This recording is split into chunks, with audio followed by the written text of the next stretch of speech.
All right, let's get to the Western Conference Finals. Game 7 Saturday. Series felt like with those emotions. It'll be the beginning of a long rivalry. Team not players anymore. One rivalry has been put to bed. Men in black right there. Yeah, hey. No doubt. Looks like they were in the Matrix. And that's what Wemby did to Chet, put him in the Matrix. That felt disrespectful and personal. Yeah. Oh, it absolutely did. How do you defend that? He's Neo. He's the one. He is Neo. Look at, here we got Stephon Castle. Way in the attic. That's where he lives. He lives upstairs. Man, these guys are tough. All right, after trailing going to the second, SGA would will his team back into this one. He scored or assisted on 18 of OKC's 28 points in the second quarter. He tried. He was incredible. He didn't just try. He showed up. He had some help from some other guys, but, he didn't get enough from everybody else. They were in this game even though they were down 2 stars. Meanwhile, Chet Holmgren had his struggles here, trying to be aggressive at times, but at other times passing up shots. Why do you do that? The hesitation, that's not what you need. You'd rather miss it and say, I tried, than just give up bad possessions. It's rhythm that you're losing for your teammates. So he did not take a shot. He took 2 shots in the first couple minutes of the game, did not attempt a shot for 31 minutes, Danny. Yeah, this is times where, if you're not shooting, I can't play you. You're hurting us by not being aggressive. Countless daggers. You're putting guys in situations that they're not comfortable being in because you're not taking the shot. So meanwhile, Wemby and SGA were aggressive, trying to carry their teams down the stretch. But this is the play of the series to me. Okay, Cornette. What are you talking about? Block of the year. One time. I was unfamiliar. Hey. Hey, get your little Dak Prescott on, boy. Yeah. Man, blocked. Don't put them side by side with Brian. Blocked by James. Blocked by Cornette. There you go. Spurs closing it out here. Dylan Harper, the young man, the rookie. Cold-blooded. Step back 3. He said I have 100 games. Don't call me rookie no more. Call me a person that's in the final. Spurs go on to win 111-103. A lot of emotion from Wemby. Here's Wemby after the game. It's you work all these hours we put in. It's for these type of emotions.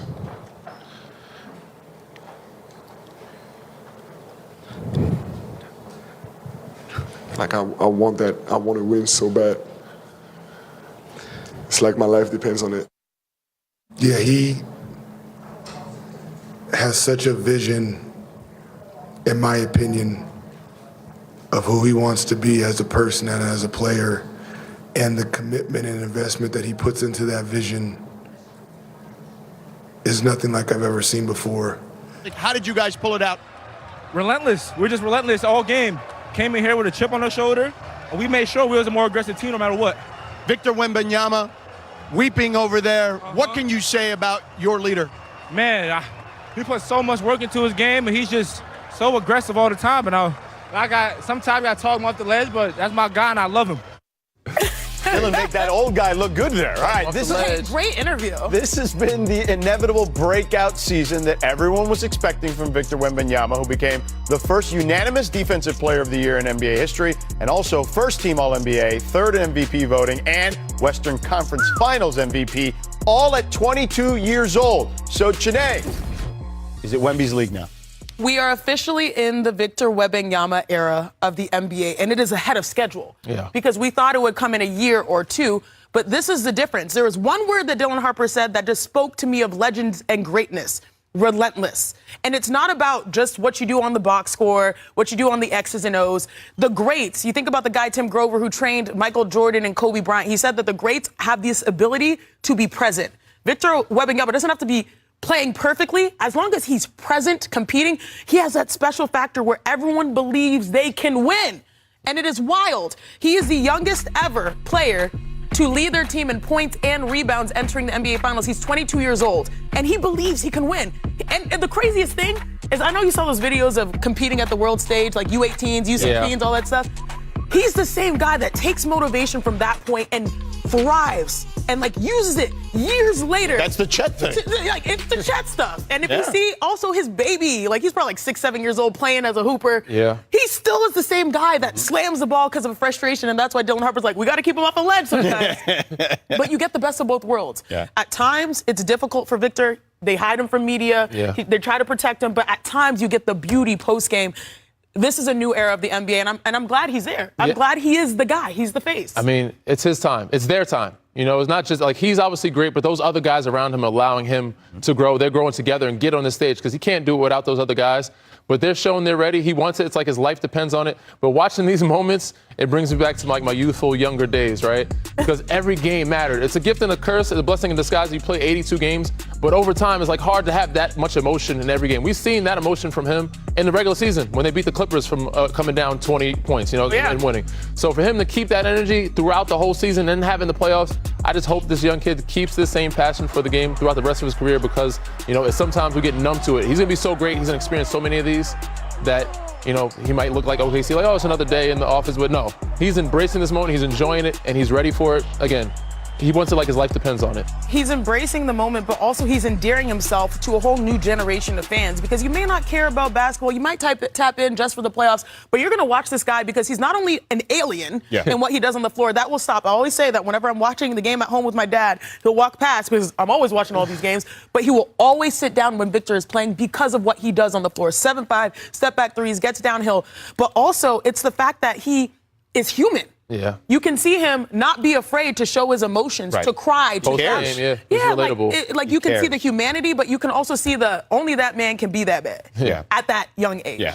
I was lucky enough to be at the Western Conference Finals, as I mentioned, and I'm behind those huddles for ESPN Radio. And his leadership, to me, is the thing that stood out the most. He would grab the guys and really talk to them before the coaches get there. And I found that fascinating because I saw that develop over time during these playoffs in a way that it felt more impactful when he was doing it during the last series. All right. At a young age. This is the age of NBA parity, though. We'll have teams make their triumphant return to the NBA's biggest stage. The Knicks are back for the first time since 1999, looking to erase a 53-year title drought. And San Antonio's back for the first time in 12 years. Our guy Danny Green certainly remembers. Speaking of nostalgia, the NBA released its first look at the finals court. And yes, that is the Larry O'Brien Trophy back at center court in all its glory out in San Antonio. Internet bullying apparently does work. And check out New York City. You know they're ready. The iconic green subway railings are now orange and blue. The Knicks spoke about 90 minutes or so ago before their team flight to San Antonio. Here's Kat. I don't think anybody who's made the finals would say they don't feel they could win it.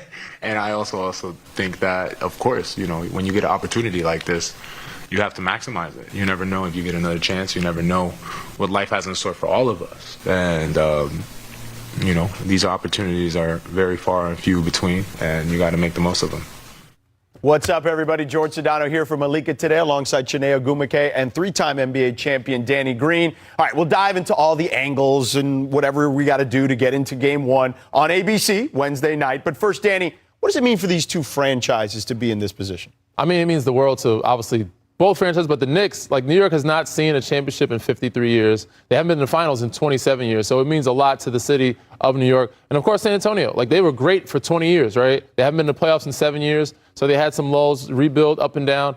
But, they had a quick turnaround. You get a generational talent like Wemby, then you get Stephon Castle, you get Dylan Harper. So had a quick turnaround. So this means a lot to both cities, both teams. And again, a rematch that we haven't seen in almost 30 years. I've just been looking at my phone and is it time to check in yet? Is it time to go to San Antonio? Gotta get there. This is a popcorn series. Yeah. We've got the NBA Finals, but we also have a team of destiny in the New York Knicks because it feels like this has been in people's dreams to make it here. The dream has been realized on top of a player of destiny in Victor Wembanyama. You could not pick a better circumstance. This team that's trying to get back to the mountaintop, New York City will explode. Or a player who's definitely stepped into his own era of the NBA and Victor Wembanyama. And embracing the expectations for sure. The Knicks will have 8 days off, as Danny mentioned, before Game 1. The Spurs just 3 days to regroup after a battle in the West Final. So, Chiney, will that matter ultimately? All right, this is the age-old debate of rest versus rust. And right now, I'm looking at the Knicks, and we have an advantage, even though we're going on the road for games 1 and 2, because they are fully rested over 20 days just to play 4 or so games is absolutely wild. It's the ultimate gift. And so they're going to be able to have the energy to sustain what the blows will be from San Antonio. Those blows will be haymakers. We saw them in the Western Conference Finals. I know that maybe sometimes playing in a Game 7, you get the rhythm of just continuing to play. But this has been a long, grueling series. I just come to that image of Victor Wembanyama and his arms around Bismack Biyombo in the third quarter, and he's shaking because that's how much he's having to give for his team to be great. The Knicks have an advantage being rested, and I feel like that's the best place to be. I'm with Shanae here on this one by far. Like when you get the double rest, whether you get some rest or not, I'm taking the rest. Especially when you have guys like Mitchell Robinson, who has the pinky issue. You have OG Anunoby, who has the hamstring issue, who gets more days of recovery. And, of course, those other two teams fighting in a heavyweight battle of beating each other up. So I think the Knicks have more advantage. Also, again, they are on the road, so there's less pressure on them to win the first game at home. So they can get a game or so to get the rust out, which favors them some. Obviously, they don't have home court advantage. But in the last series, they had an ugly game one against the Cavaliers. Can I jump in here real quick as the person who was at the Western Conference Finals for 7 games? Please do. I just think that the Knicks, the rest, I get it. But they have not seen a level of physicality that they will see from the Spurs. For sure.